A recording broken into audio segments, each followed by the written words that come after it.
Nasaha 24 TV. Allah, katika khutba ya leo tutazungumzia maayirul intikhab. Mal maayirul intikhab? Nini maana ya neno maayirul intikhab? Maayirul intikhab maana yake ikhtiyarun yudhhiru iradata ahli al-ikhtiyar.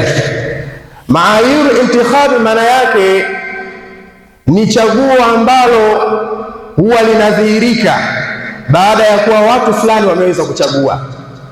Kwa hiyo leo tutauzungumzia uchaguzi, lakini katika suala zima la uchaguzi tutaweza kutazama ni sifa zipi ambazo kiongozi anatakiwa kuwa nazo ili sisi tuweze kumchagua kiongozi huyo. Katika wanachuoni wakaeleza wakasema, miongoni mwa maayir al-intikhab, vipimo vya kuweza kumchagua kiongozi ni lazima aweze kuwa ni hafidhun alimun, aweze kwanza kuwa ni mwenye kuhifadhi, lakini aweze kuwa ni mjuzi. Al-Imam Ibn Kathir rahimahullahu ta'ala katika kutafsiri neno la alimun ambalo alizungumza Nabii Yusuf alayhi salam akasema hivi, inni dhu ilmin wa dhu basarin lima atawalla, mimi ni mjuzi lakini mwenye mtazamo wa kuona mbali, ndio maana nimekutaka mfalme uniachie mimi niweze kuhifadhi hizi hazina, kwa nafahamu kitu gani nitakachokifanya mbele. Kwa akasema miongoni mwa sifa za kuweza kuwa kiongozi sawa sawa, iwe ni ya nchi, sawa sawa iwe ni ya kijamii, sawa sawa iwe ni ya Kiislamu, ni lazima mtu awe na sifa mbili za kwanza. Kipimo cha kwanza, awe na hafidhun, awe ni mwenye uwezo wa kuhifadhi, kuweza kutunza mazingira, kuweza kuilinda nchi kutokana na ghasia mbalimbali. Lakini ya pili ni alimun, awe ni mjuzi kiongozi huyu, aweze kujua kwamba baadaye ni kitu gani kinahitajika kwa wananchi, ni jambo gani linahitajika kulifanya katika jamii. Katika sifa zingine wanachuoni wanasema al-mi'yaru thalith, kipimo cha tatu ambacho anatakiwa kiongozi kuwa nacho, wakasema al-quwwatu, na cha nne al-amin, ni nguvu pamoja na uaminifu. Baada ya kuwepo uhifadhi, baada ya kuwepo ujuzi na kuwa na elimu na kutambua mambo, ni lazima kiongozi aweze kuwa na quwwati na aweze kuwa na nini, na kuweza kuwa na amana, al-amin. Mwenyezi Mungu Subhanahu wa Ta'ala anazungumza katika Qur'an. Hizi zote tunapita katika Qur'an, si msingi wetu ni Qur'an tukufu. Allah anasema katika suratul Qasas, akielezea tukio ambalo lilitokea la Nabii Musa alayhi salam, baada ya kuwa Nabii Musa amefukuzwa kule alipokuwa, anaambiwa, bwana we, wanakuja kukuua watu wa Firauni huko, tumeshapewa taarifa bwana, kimbia. Nabii Musa baada ya kuwa amekimbia, ameondoka katika ule mji aliyokuwepo mara ya kwanza. Baada ya kufika sehemu akawakuta watu wanachota maji, akafika sehemu ambayo ya watu wanaochota maji. Baada ya kufika pale akakuta watu wanahangaika sana kuweza kulitoa maji pale. Katika kisima palikuwepo pana jiwe moja kubwa sana zito, ilikuwa haiwezi kuinuliwa lile mpaka wawepo wanaume 10 au 40. Wakati Nabii Musa alayhi salam alikuwa amefika sehemu ile, akawa ametulia, akawaona mabinti wawili, dada na dogo, walikuwa wamefika na yenyewe maeneo yale, wakawa wanahangaika pale kutoa, wanashindwa, kila wakifanya hivi wanashindwa.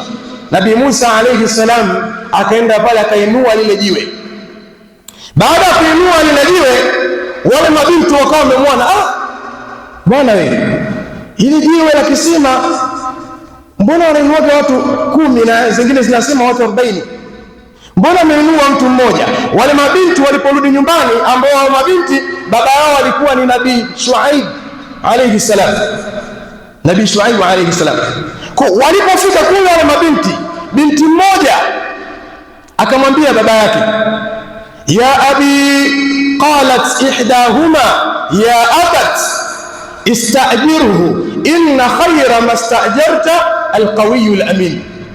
Binti mmoja alipofika nyumbani akamwambia baba yake, baba yangu, kuna mtu tumemwona huko kisimani ana nguvu sana, istajirhu, tunakuomba uweze kumwajiri huyu aje kuwa mfanyakazi wako hapa nyumbani, aje kusimamia mbuzi hawa nyumbani hapa.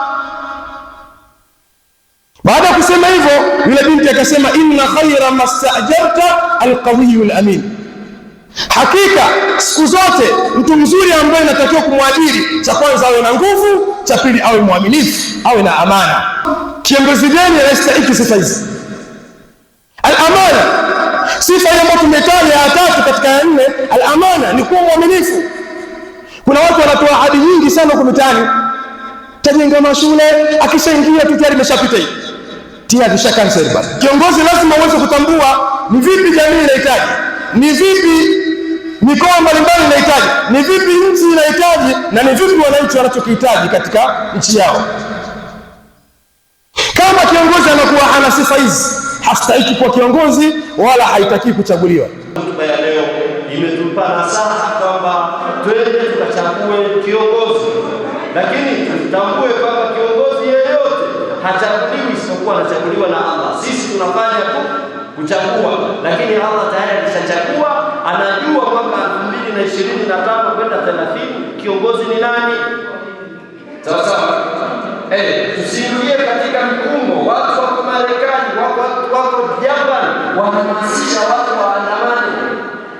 Wao familia zao hazipo. Mimi na wewe na watoto wetu na wake zetu ndio tuingie katika maudhi. Kwa hiyo inshallah kila mmoja katika sisi anatakiwa alipinge kwa nguvu zote. Wamepita marais wangapi? Mara ngapi miaka ya nyuma watu wamekula ugali wa rangi wa Yanga? Wazee, mzee sikula ugali wa Yanga miaka hiyo. Mbona hakuandamana? Mbona mkuingia barabarani mkaenda kuchoma matairi mkafanya hayo ambayo? Tarehe 29 kutakuwa na uchaguzi wa viongozi wa serikali kwenye ngazi ya kata kwa maana ya diwani, pia kuna ngazi ya ubunge pamoja na urais. Tumesisitiziwa tujitokeze kwenye kuchagua, haswa tuhakikishe tunapopiga kura basi tuchague viongozi ambao wanaweza kuwa na tija kwa taifa letu. Kwa hiyo mimi kama Muislamu nasisitizia Waislamu wenzangu tujitokeze kwenda kupiga kura, lakini pia baada ya kupiga kura basi turudi nyumbani kwa ajili ya kusubiri matokeo, na kama kuna jambo lolote basi ambalo wanahisi kabisa halitoweza kuleta amani ya nchi basi waweze kujiepusha, kwa maana amani ndio kila kitu katika maisha yetu. Kiongozi ambao tunamhitaji sisi kama sisi ni muhitaji yule mwenye hofu ya Mungu na mwenye kutambua wananchi wake wanahitaji nini, na anavyoviahidi katika majukwaa yale ya kampeni lazima vitimize, kwa sababu wananchi sisi tuna uhitaji wa maji, umeme, vituo vya afya. Kwanza, kitu cha kwanza ni uhai kufikia hiyo tarehe 29. Kulingana na mambo ambayo yanazagaa mitandaoni, ninachowasihi Tanzania wenzangu tusifuatane na hayo, maana wanaohamasisha wao wako sehemu nyingine, hawawezi kuingia barabarani.